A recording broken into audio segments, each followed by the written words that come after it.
네, 안녕하세요. 임세환입니다.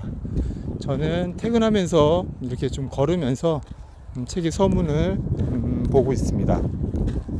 오늘의 책은 심리학이 이렇게 쓸모있을 줄이야 라는 하버드대 심리학과 출신 유시안의 인생 수업 책입니다.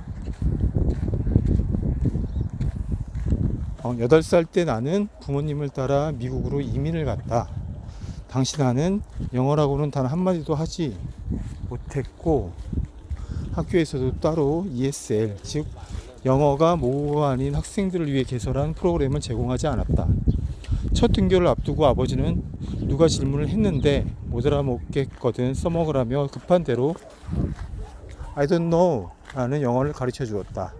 학교에 간 나는 반 친구들을 모두 마주한 자리에서 이름이 뭐냐는 선생님이 질문에 I don't know 라고 대답했다.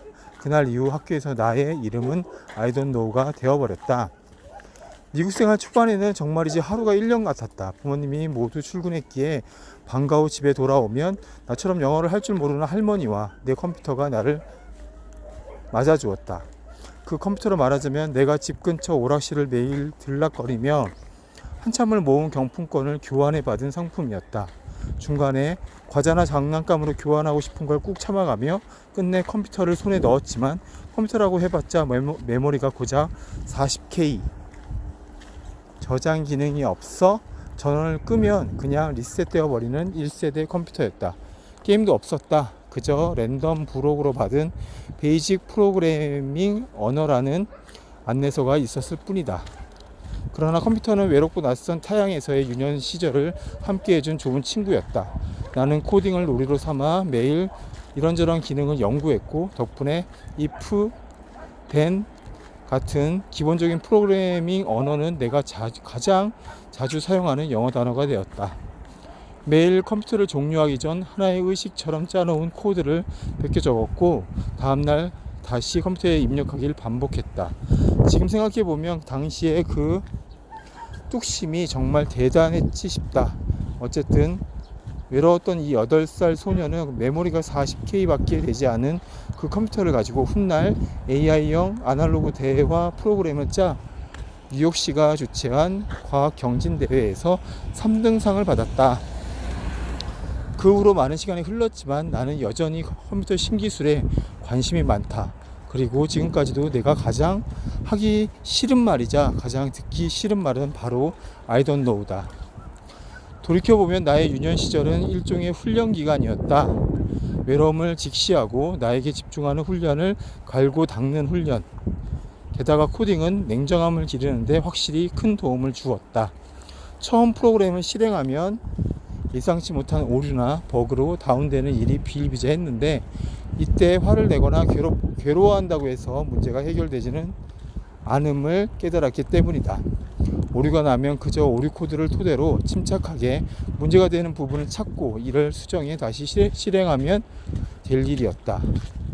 그래서 나는 어른이 된 후에도 어떤 문제가 발생하면 이를 버그로 여긴다. 그리고 나 자신한테 말한다. 인생을 사는 건 코딩 작업을 하는 것과 같은 거야. 처음에는 분명 온갖 오류 코드가 제동을 걸겠지.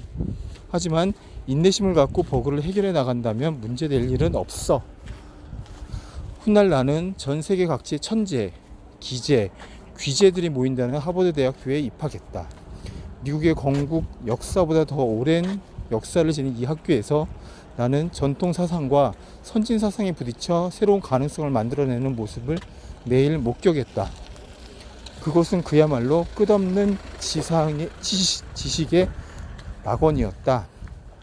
내가 낙원이라고 표현하는 데는 나름의 이유가 있다. 바로 자타공인 학교 생활을 제일 잘한다는 학생들이 학교를 지식의 전당이 아닌 낙원으로 여겼기 때문이다. 예컨대 내가 정말 좋아했던 친구 조가 그랬다. 그는 그야말로 전천후였다. 학교 대표 육상팀에 몸을 담았고 댄스 파티 단골 DJ였고 봉사단체에서 자원봉사를 했고 학생회와 동아리를 이끌었다. 성적이 과 톱도 아니고 모든 과목이 뛰어난 만능형 청재도 아니었지만 그는 학교의 진정한 명물이었다. 요컨대 조처럼 학교의 간판 스타로 불리는 학생들에게는 두 가지 특징이 있었다. 바로 시간을 효율적으로 활용한다는 것, 그리고 좀처럼 불평을 늘어놓지 않는다는 것이다. 많은 학생이 꽉 찬 일과표에 쫓기고 열심히 공부해서 생긴 다크서클을 일종의 훈장쯤으로 여기는 것과 달리 조 같은 학생들은 마치 분신술이라도 쓰듯 꽉 찬 일정을 여유롭게 소화했다. 한 번은 조에게 물은 적이 있다. 어떻게 하루에 그 많은 일을 다 해? 그러려면 아침에 완전 일찍 일어나야겠다. 조는 이렇게 말했다. 친구야, 사실 진짜 어려운 건 일찍 일어나는 게 아니라 일찍 자는 거야. 남들이 밤에 파티 갈 준비를 할 때 나는 스스로에게 안 돼, 일찍 잘 거야 라고 말해. 일찍 자야 해가 아니라 일찍 잘 거야 라고. 누가 이래라 저래라 해야 뭘 할 수 있는 나이도 아니고, 어떤 일을 하기로 마음먹었다면 자기 자신을 설득할 줄도 알아야 하니까. 그래서 뭐뭐 해야 해 라고 강제성을 부여하기보다 뭐뭐 할 거야 라고 의지를 다지는 거지. 정말이지 정신이 번쩍 드는 말 아닌가? 그가 말한 경지에 나는 완벽하게 도달하지는 못했지만 나는 항상 이 말을 기억하려 노력한다. 눈 깜짝할 사이에 세월이 흘러 대학을 졸업한 지도 벌써 20년이 지났다. 그 사이 나는 타이완으로 돌아왔고 두 아이의 아빠가 되었다. 사람들은 흔히 아이가 곧 최고의 스승이라고 말하는데 나는 이 말에 100% 동의한다. 아이가 우리에게 무엇을 가르쳐서가 아니라 아이를 돌보는 과정에서 자기 자신을 돌아보고 반성하게 되기 때문이다. 실제로 나는 일과 가정을 고루 돌보기 위해 더 효율적인 생활 방식을 찾으려 노력했고, 여러 돌발 상황에 좀 더 유연하게 대처하기 위해 감성 지능을 높이는 훈련에 매진하고 있다. 더불어 항상 내가 아이들에게 무엇을 가르쳐 줄 수 있을까를 자문한다. 과학기술, 생활방식, 아니면 책 속의 지식. 앞으로 세상은 점점 더 빠르게 변할 것이고 정보의 밀도 또한 갈수록 높아질 것이며 인공지능의 발전으로 각종 비즈니스 모델이 180도 변화할 것이다. 이는 우리 아이들이 물려받게 될 세상이자 우리가 살아 생전에 직면하게 될 과제이기도 하다. 그러나 많은 것이 변해도 사람들은 여전히 더불어 살아갈 것이다.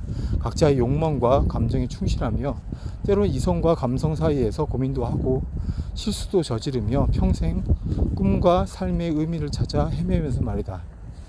인체는 불완전한 기계다. 모든 기계가 한계를 지니고 있고 또 최적화된 사용 방법이 따로 있는 것처럼 우리의 몸도 마찬가지다. 그렇기에 우리는 어떻게 우리의 몸과 마음을 보살펴야 할지 고민해 볼 필요가 있다. 사실 이 책도 이런 고민에서 시작되었다. 그러다 문득 심리학과 다른 분야의 지식을 결합해야 할까? 그럼 좀 더 효율적인 삶을 살 수 있지 않을까라는 생각이 들었다. 환경의 변화를 정확하게 예측하지 못해도 자신의 적응 능력을 키워 우리 모두가 좀 더 안정적이고 효율적인 삶을 살 수 있었으면 하는 바람이 이 책을 집필한 동기가 된 셈이다. 나의 목표는 분명하다. 바로 심리학 연구를 통해 증명된 이론들을 실생활에 적용 가능한 생활 방침으로 전환해 더 많은 사람에게 이를 알리는 것이다.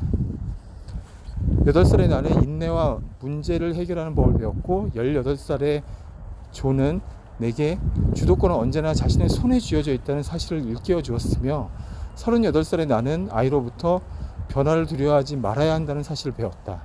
그리고 모든 연구를 마친 후 나의 믿음은 더욱 확고해졌다. 나는 믿어 의심치 않는다. 88살이 되어도 사람은 충분히 바뀔 수 있다는 걸. 게다가 그 변화의 폭은 우리가 상상하는 이상이 되리라는 걸 말이다. 당신이 몇 살이든 부디 이 책에 담긴 내용들이 당신의 삶을 더 좋은 방향으로 바꿔나가는 데 도움되길 바란다.